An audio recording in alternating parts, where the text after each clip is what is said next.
آگے بڑھانے سے پہلے ایک بات کہتا ہوں، ابھی بہت شور ہو رہا ہے پورے ہندوستان میں کہ مسلم لڑکیاں مرتد ہو رہی ہیں۔ ایک شور ہے، مسلم لڑکیاں مرتد ہو رہی یقیناً جو ہو رہے ہیں بدترین کام کر رہے ہیں، اس لیے کہ اسلام سے پھر جانا، مرتد ہو جانا، یہ کفر کی سب سے بدترین قسم ہے۔ کافر کئی قسم کے ہیں، جو مسلمان ہی نہ ہوا کافر رہے وہ کافر ہے، اس کا نکاح بھی ہوتا ہے، اس کو جینے کا بھی حق ہے، لیکن جو اسلام لا کر کے مرتد ہو جائے پھر اس کا نکاح کسی سے نہیں ہو سکتا، اس کا نکاح کسی سے نہیں ہو سکتا،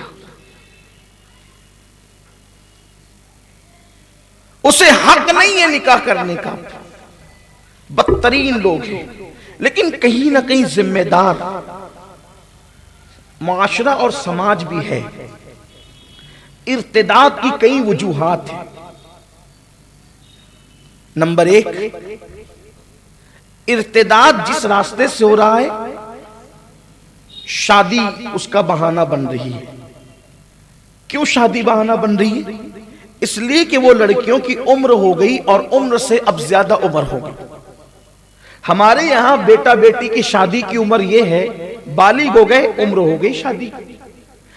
اب اس عمر کے بعد ان کی شادیاں نہیں ہوئی، وجہ جو بھی رہی ہو، خوبصورتی نہیں ہے۔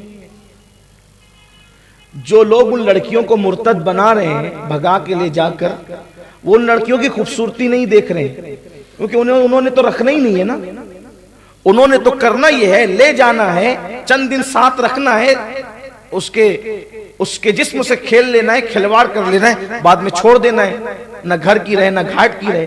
یہ منصوبہ ہے، اس لیے اس کی خوبصورتی بھی نہیں دیکھی جاتی، جیسی ہے لے جایا جاتا ہے۔ چہرہ سادہ سیدھا ہے، بہت زیادہ خوبصورت نہیں ہے، کسی نے رشتہ نہیں کیا۔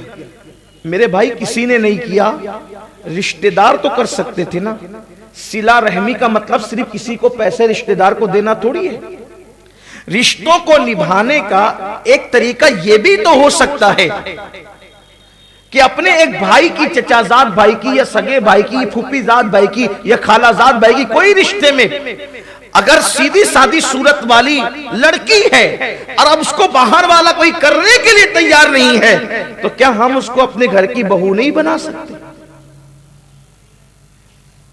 حسن زیادہ نہ ہونے کی وجہ سے اس کے ساتھ شادی نہیں ہو رہی ہے تو ہم نے بھی چھوڑ دیا، یا خوبصورتی تو ہے، حسن تو ہے، مگر مان نہیں ہے اس کے پاس۔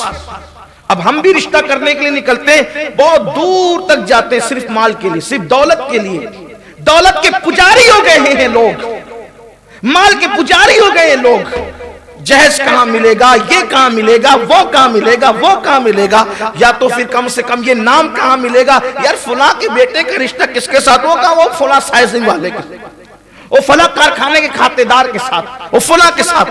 یاد رکھو، اچھی طرح یاد رکھو، کتنے بھی بڑے مالدار کے ساتھ اپنے بیٹے کا رشتہ کر دو، یار وہ پوری دولت تھوڑی اٹھا کر کے دے دے گا، جتنا دینا اتنا ہی دے گا۔ اور انسان کا دینا تو انسان کا دینا ہے، انسان دے گا تو اپنی حیثیت کے مطابق دے گا۔ مگر یاد رکھنا، اگر صلہ رحمی کی نیت سے اپنے کسی غریب رشتہ دار کے گھر تم جا کر بیٹھ جاتے ہو اور اس کے یہاں رشتہ کر کے اس کی فکر کو دور کر دیتے ہو، اللہ کی عزت کی قسم، مالدار اپنی اوقات کے مطابق دے گا، لیکن کسی غریب کی دعا لگ جائے گی تو اللہ اپنی شان کے مطابق عطا فرمائے گا۔ صلہ رحمی کا انداز دیکھو، دیکھیے آپ، حضرت قاسم،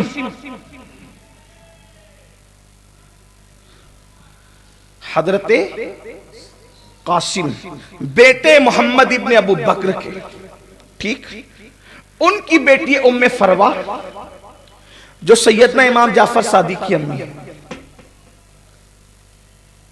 حضرت محمد بن ابو بکر اور عبد الرحمن بن ابو بکر، یہ دونوں بھائی بھائی سمجھے ہوئے ہیں، آپس میں رشتہ کیا ہے۔ پھر دیکھیں امام حسن اور امام حسین دونوں بھائی بھائی سمجھے ہوئے ہیں، آپس میں رشتہ کیا ہے۔ امام حسین کی بیٹی سیدہ فاطمہ صغرا اور امام حسن کے بیٹے سیدنا امام حسن المثنی، ان دونوں کا رشتہ ہوا اور ان سے جو بیٹا پیدا ہوا اس کا نام رکھا گیا عبداللہ المحض۔ زمین کا یہ پہلا سید ہے جس کو حسنی اور حسینی ہونے کا شرف حاصل ہے۔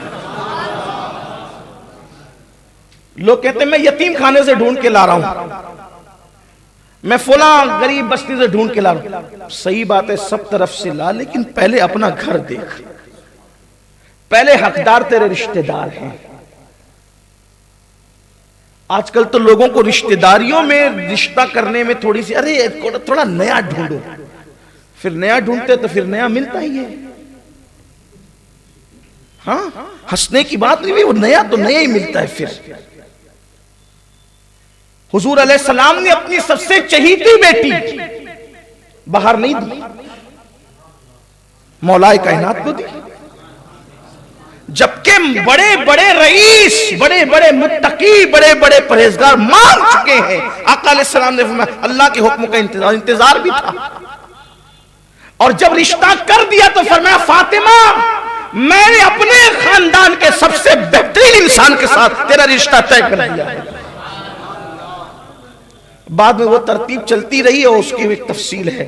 تو صلہ رحمی کا مطلب صرف کھانے کے لیے پوچھنا نہیں ہے، صرف دعوت کرنا نہیں ہے، صرف پیسے دے لے خرچہ کرنا نہیں۔ اگر اللہ نے تمہیں نوازا ہے تو اپنی بہن کی بیٹی، اپنے بھائی کی بیٹی، رشتہ نہیں آ رہا ہے، ان کی فکر کو حل کی، یا تو کہیں اور کروا دو اپنے سورسز سے کھڑے ہو کر کے، یا پھر کم سے کم تم اپنے گھر لے آؤ۔ اور آپس میں رشتے کرنے کی بڑی برکت ہے۔ میں اکثر لوگوں کو کہتا ہوں دیکھو رشتے جتنے ہوتے ہیں اتنی محبت ہوتی ہے، یہ اللہ نے رشتوں میں تاثیر رکھی ہے۔